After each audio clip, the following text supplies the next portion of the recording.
Artinya zaman kita hidup pun sebenarnya kita tidak bisa ngelola kehidupan itu tidak bisa. Nah kalau sama nggak bisa, nanti setelah mati juga tidak bisa.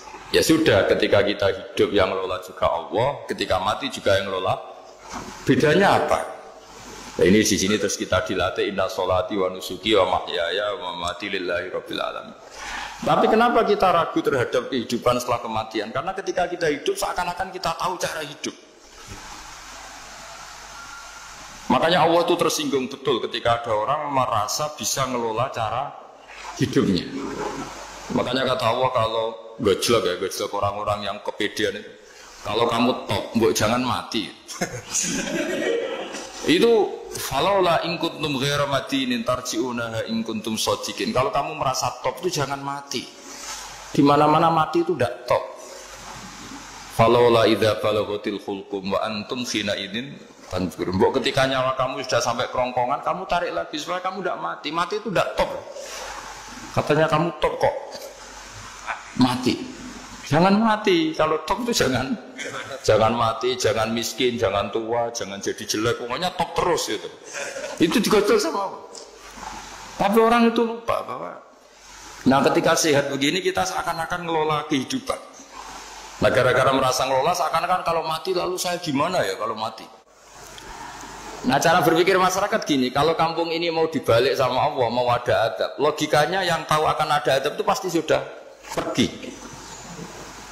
Padahal Nabi Yunus pergi ini bukan karena takut adab, mangkel. Nabi Yunus itu minggat tadi abaqo itu. Abaqo itu kalau dalam bahasa Arab pergi gak pamit ya. Kalau orang Jawa bilang minggat. Kalau itu sebenarnya saking mangkelnya, saking emosinya, beliau akhirnya meninggalkan kaumnya tanpa pamit. Tapi kaumnya itu menjadi tahu bahwa ini serius Yunus. Buktinya dia agak berani di kampung. Berarti mau ada adab betul itu. Dan efek positif dari teori itu, teori kultur tadi. Akhirnya mereka tobat. Saat itu juga mereka wiridan di lapangan.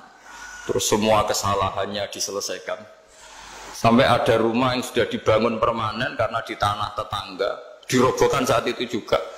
Bahkan ada batu yang dulu nyuri. Satu dua batu yang dulu hasil nyuri, saat itu juga dirobohkan, dikembalikan sama penghuni. Hari itu semua kedoliman diselesaikan. Ini penting saya utarakan, jadi tobat itu tidak hanya istighfar. Kalau istighfar ribet, tobatnya orang punya utang terus istighfar gitu kan ribet. Kan ribet itu. Ada punya utang terus minta maaf itu kan ribet itu. Harus diselesaikan itu. Tobat. Tobat diterima sama Allah. Batas akhir finish dari harusnya ada adab misalnya Senin, Selasa, Rabu, harusnya Rabu itu sudah kena adab, ternyata Rabu itu tidak kena adab.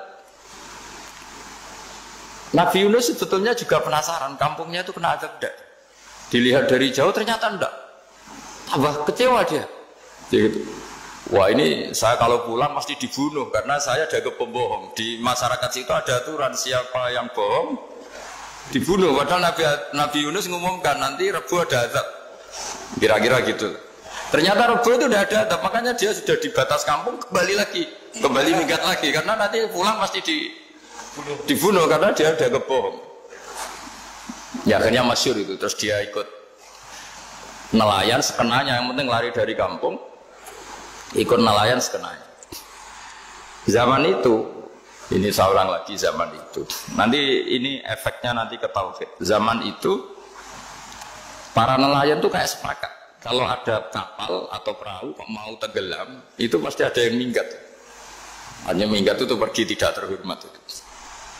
Terus fasahama fakana minal mudkhadin. Nah dulu tuh orang sudah punya peradaban. Ini cerita kultur, sudah punya peradaban. Punya peradaban.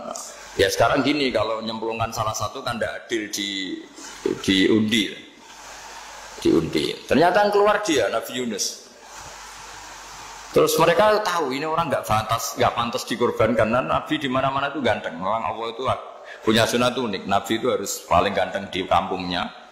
Nasabnya juga harus paling baik. Kabar-kabarnya juga istrinya harus paling cantik. Itu memang aturannya gitu.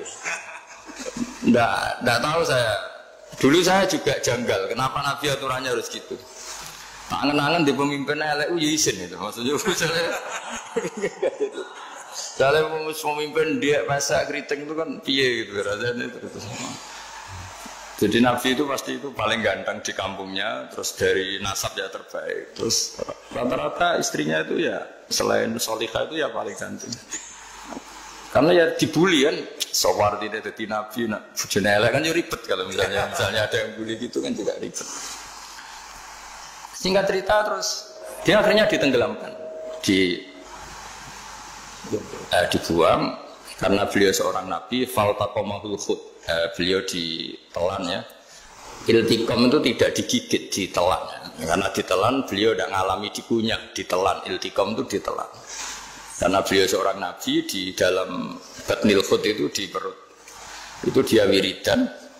Dan barokahnya wiridan itu perut ikan ini menjadi masjid. Dia nyaman, di situ nyaman. Karena terus ngalami karomah lah. Andekan wali itu ngalamin karomah. Nah kesimpulan dari cerita ini itu apa? Masyarakat itu akan selalu dengan kulturnya sendiri. Para nabi juga punya kultur sendiri. Dan Allah yang ngelola itu semua. Saya ulang lagi, Allah yang ngelola itu semua. Makanya terus dua kultur ini kalau Allah menghendaki itu gampang sekali. Akhirnya yang terjadi apa? Nabi Yunus jadi kasih sanksi Allah karena pergi tidak pamit. Masyarakatnya justru enggak karena tobat. Dan tobatnya masyarakatnya ini karena kekeliruan Nabi Yunus. Keliru dengan makna bukan dosa. Andai kan Nabi Yunus saat itu kok di rumah ingin menyaksikan adab, itu masyarakat mesti gak percaya kan ada adab. Mau ada adab kok dia di rumah gitu. Jadi unik, Allah cara ngelola masyarakat itu unik. Nah dari keunikan-keunikan cara Allah ini kemudian lahirlah ilmu yang bernama ilmu tauhid, ilmu tawakal, ilmu pasrah nang pangeran itu. Karena kemarin pas Pak Yusuf sama Bu Sulis sowan saya itu tak beri cerita agama itu milik Allah. Jika teori yang dikatakan manusia itu ya teori saja, tetap semua itu di tangan Allah. Ya saya saat itu cerita, misalnya saya ditanya, ini besi, materi besi dengan kaca itu kuat mana? Mesti kita menjawab kuat besi. Tapi saya yang mengendalikan besi dan kaca. Ternyata saya punya merencanakan menghasilkan besi, menetapkan kaca ini tak simpan, akhirnya puluhan tahun. Yang ini saya rencanakan, saya hancurkan gitu. Andai kan si yang menjawab tadi tahu rencana saya, mesti kuat bilang kuat kaca. Gitu. Makanya contoh paling gampang tadi. Dinosaurus itu hewan paling kuat malah musnah. Pitik yang nggak kuat sampai sekarang. Karena Allah bikin dinosaurus itu punya rencana dihancurkan ya. Sementara ayam enggak, gue rame-rame itunya gitu. Sehingga ya sudah. Nah, agama itu seperti itu. Agama itu sesuai rencana Tuhan. Sehingga ini cerita Nabi.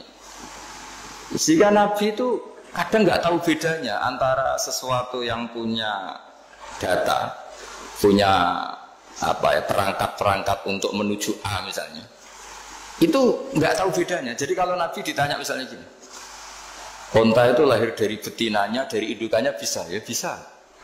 Lahir dari batu, jawabnya ya bisa. Kalau dia seorang Nabi pasti jawab bisa.